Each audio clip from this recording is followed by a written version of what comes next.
What if I told you there was a detailed 900-page blueprint to systematically dismantle American democracy? This isn't some fringe conspiracy theory. It's a real plan called Project 2025.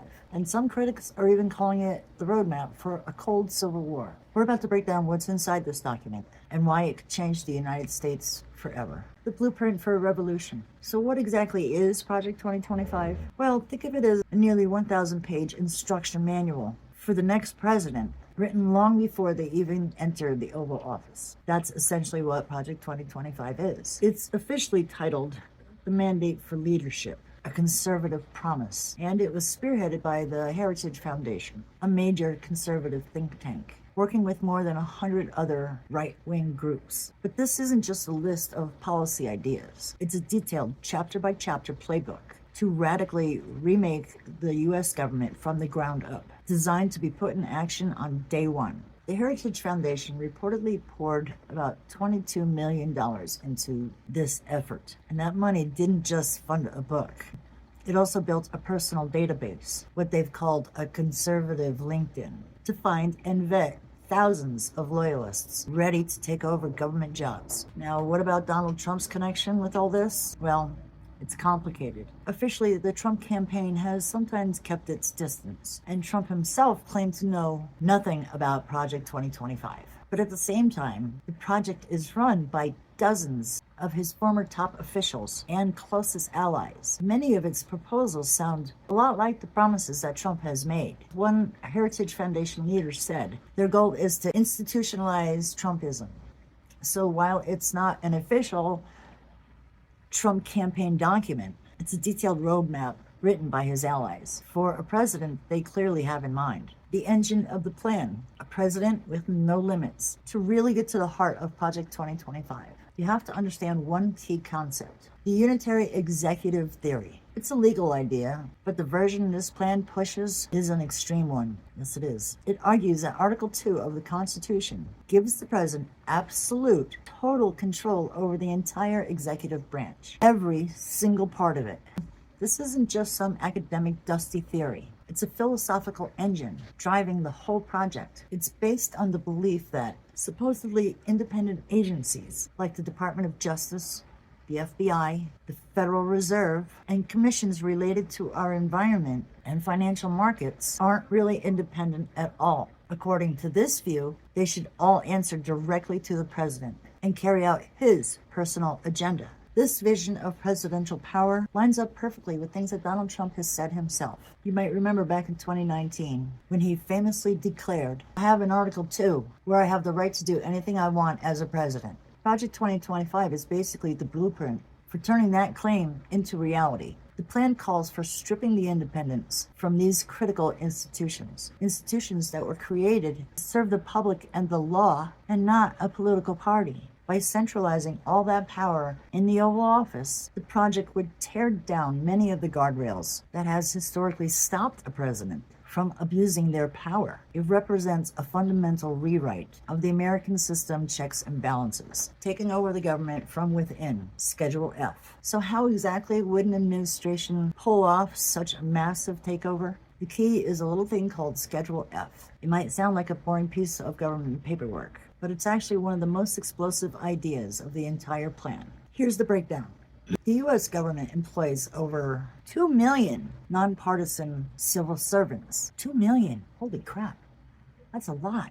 These are the experts, the scientists, the diplomats, the policy analysts who keep the government running across different administrations, no matter who is president. Their jobs are protected to shield them from political pressure so that they can work for the American people, not just the party in power. Schedule F was an executive order that Trump briefly created back in 2020 before it was canceled. The plan is to bring it back. It would reclassify tens of thousands of these career employees, maybe as many as 50,000, into a new category of policymaking positions. And here's the catch. This new category would strip them of their job protections, making them at-will employees who could be fired for any reason or no reason at all. The goal, as they state openly, is to dismantle the administrative state. This means purging the government of anybody that they see as as disloyal to the president's agenda and replacing them with pre-vetted loyalists from the project's own database. This wouldn't be just a change in leadership.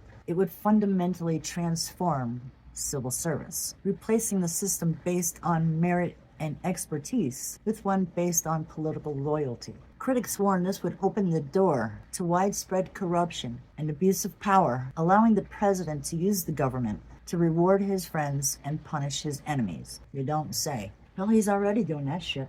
A weaponized justice system. This might be the most alarming part of the plan, what it wants to do with the Department of Justice and the FBI. For decades, there's been a strict firewall to make sure that decisions about who to investigate and prosecute are made independently, free from political pressure from the White House. Project 2025 says it's time to tear down that wall. The plan is very clear. The entire Department of Justice should be under the president's direct control. It proposes giving the president the power to order investigations into political rivals. It even calls for federal prosecutors to take over cases from local district attorneys in cities that they disagree with. A huge federal overreach into local justice. And here's where that term Cold War really starts to click. It defines a conflict fought not with armies on a battlefield, but by turning the powerful institutions of government against political opponents. If the same person controls the justice system and the military, deciding who gets prosecuted and who doesn't, the entire principle of equal justice under law is thrown into jeopardy. The authors of Project 2025 argue that this is necessary to restore law and order. But critics, from the ACLU to former justice officials, say it would create a system where justice is no longer blind, but serves the political whims of a single person. It would effectively hand the president a loaded weapon, the entire federal law enforcement apparatus. The policy blitz, changing America on day one. Project 2025 is more than just reconstructing the government. It also lays out a 180-day playbook of immediately and sweeping policy changes, most of which can be done through executive orders. No Congress required. The agenda reads like a wish list for the modern conservative movement. First up, the impact on civil rights and personal liberties would be profound. The plan calls for stripping legal protections against discrimination for the LGBTQ+ community. It even proposes banning federal regulations from using phrases like gender equality, diversity, equity, and inclusion, or reproductive rights. The project also aims to revive and enforce the Comstock Act, a law from 1873,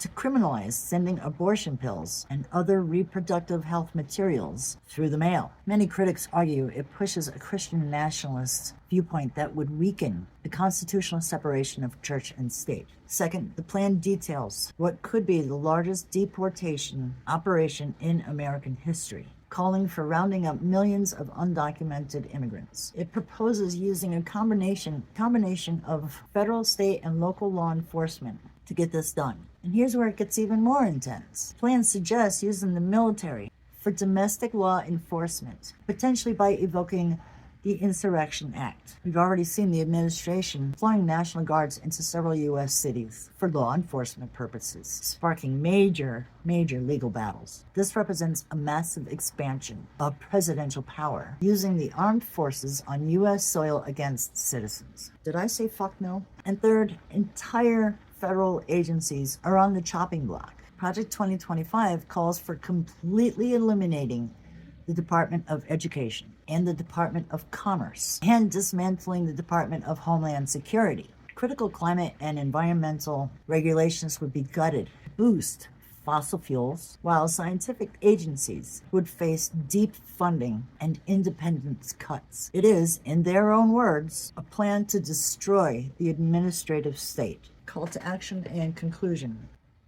The proposals packed into this 900-page document are dense, complex, and for many people, deeply alarming. But Project 2025 isn't some dark secret conspiracy. It's a public plan for a future its authors are actively trying to build. It's not just about changing policies. It's about fundamentally changing the American government to concentrate immense power into the president's hands. My goal here is not to tell you what to think, but to lay out what's been written down. The first step to making an informed choice about the future is to actually understand the choices on the table. If you believe this information is important, the most powerful thing you can do is share this video with somebody who might not know what Project 2025 is. And to stay informed on critical topics like this, make sure you're subscribed and have notifications turned on. Ultimately, this document is more than just a plan. It's a warning. It details a clear vision for an America with a vastly more powerful president, a government staffed entirely by loyalists, and a justice system that answers to a political agenda. The authors of Project 2025 have laid their playbook out for everyone to see. The only question left is, will the public read it before the game is underway? Well, the game is definitely already underway. We see it all over this document. Thanks for sticking around, everybody. I'm so glad when you stick around to the end. You guys are the best. Hang in there, there's more coming.